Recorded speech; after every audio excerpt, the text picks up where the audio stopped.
Hindi emotional story. बौझ। कविता अपने माता पिता की बहुत लाडली थी।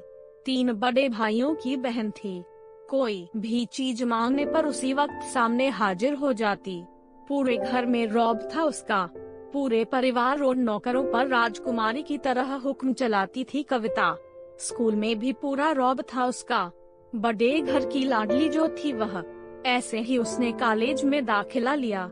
उसके ठाठ बाट, बड़ी गाड़ी में आना जाना, हर दिन नया फैशन देखकर हर कोई उससे दोस्ती करना चाहता था। थोड़ी ही दिनों में उसके बहुत से दोस्त बन गए। पूरे कॉलेज में उसकी अपनी ही एक पहचान थी। इन दिनों उसके घर एक रिश्ता आया।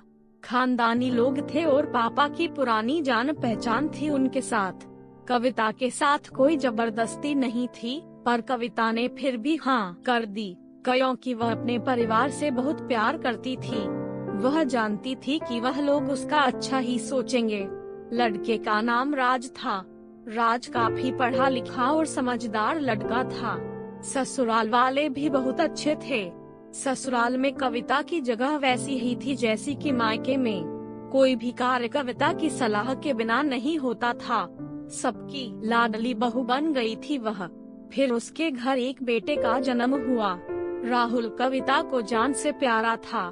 पोता पाकर ससुराल वाले तो फूले नहीं समाते थे। कविता कभी कभी सोचती कि उसकी किस्मत कितनी अच्छी है। उसका हर अपना उसे कितना प्यार करता है। चाहे जीवन में कैसा भी समय आए, मेरे अपने हमेशा मेरे साथ हैं। मैं कभी अकेली नहीं हो सकती। कितनी खुशकिस्मत हूँ मैं। पर शायद कविता की खुशियों को उसकी अपनी ही नजर लग गई थी। एक दिन वह मायके जाने की जिद कर बैठी। राज को बहुत काम था, लेकिन वह फिर भी उसे ले गया। रास्ते में उनकी गाड़ी अन्य गाड़ी से टकरा गई। कविता, राज और राहुल बहुत बुरी तरह से जख्मी हो गए। काफी दिनों के इलाज के बाद राज और राहुल तो ठीक हो गए, लेकिन कविता पूरी तरह ठीक ना हो सकी। सर पर चोट लगने के कारण वह अपनी आंखों की रोशनी खो बैठी। अब कविता की किस्मत जैसे उल्टे पांव चलने लगी। मायके वाले कुछ दिनों तक उसे मिलने आते रहे, फिर कभी कभार फोन ही करके पूछ लेते कि अब कैसी हो। धीरे धीरे ये सिलसिला भी कम हो गया। ससुराल वालों की सहानुभूति भी कम होने लगी। घर में किसी को पास बैठने के लिए कहती तो जवाब मिलता, बहुत काम है, अब तुम भी हाथ नहीं बंटा सकती। राज भी चिड़ा हो गया था। बस राहुल ही था उसके साथ, जिसके साथ हंसते खेलते उसका वक्त गुजरता। एक दिन कविता के हाथ से कुछ सामान गिर गया, जिसकी वजह से राहुल को हल्की सी चोट लग गई। कविता के सास ससुर ने राहुल को उससे अलग कर दिया कि कहीं उसके ना देखने की वजह से बच्चे का कोई नुकसान ना हो जाए। कविता अंदर से टूट चुकी थी। एक दिन उसने सबके सामने मायके जाने की इच्छा रखी तो राज उसे तुरंत मायके छोड़ आया, जैसे कि वह भी यही चाहता था। लेकिन राहुल को उसके साथ नहीं भेजा गया। कविता कभी राहुल से दूर नहीं रही थी, पर अपनी कमी के कारण उसने ज्यादा बहस नहीं की। कविता को लगा कि वह 3-4 दिन वहाँ रहेगी तो थोड़ा हवा पानी बदल जाएगा, क्योंकि वह कितने दिनों से कहीं भी बाहर नहीं गई थी। घर वाले भी इतने दिनों बाद उसे देखकर कितने खुश होंगे। कविता के घर पहुँचने पर सब लोग बहुत खुश हुए।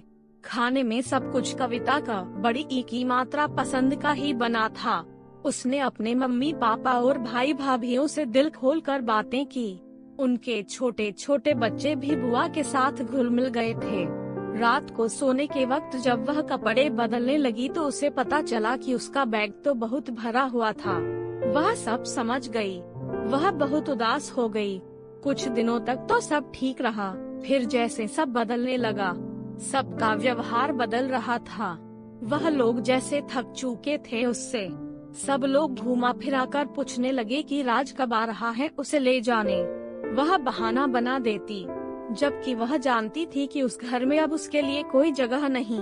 कविता से चलते वक्त कुछ ना कुछ नुकसान हो जाता। थोड़ी बहुत टोका-टाकी उसे सुन आई देती, वह टाल देती। एक दिन उसके हाथ से लगकर एक कीमती फूलदान टूट गया। छोटी भाभी ने बहुत हंगामा मचाया। कविता के माता पिता रोज रोज के झमेलों से तंग आ गए थे। उन्होंने राज को खुद से फोन कर दिया। राज कविता को अपने घर ले गया। कविता को अपने परिवार वालों से ये उम्मीद ना थी। जिस कविता की कहे बिन आकार घर में एक पत्ता भी नहीं हिलता था, उस घर के लिए वह बोझ बन चुकी थी। राज के साथ ससुराल आते वक्त वह बहुत खुश थी, क्योंकि वह अपने घर जा रही थी, अपने जिगर के टुकड़े राहुल के पास। परंतु यह खुशी भी कुछ पल की ही थी। सारा बंदोबस्त पहले ही किया हुआ था। कविता को सीधे ऊपर वाले कमरे में पहुंचा दिया गया। राहुल से दूर रहने की सख्त चेतावनी दी गई। एक काम वाली लता को उसकी जिम्मेदारी सौंपी गई, जो उसके खाने पहनने जैसी जरूरतों का ध्यान रखती। कविता ज्यादातर चुप ही रहती। कभी कभी काम वाली लता से थोड़ा बतिया लेती। उसके जरिए राहुल का पता चल जाता। सबकी लाडली बेटी और बहू सबके लिए लाडली से बोझ बन चुकी थी।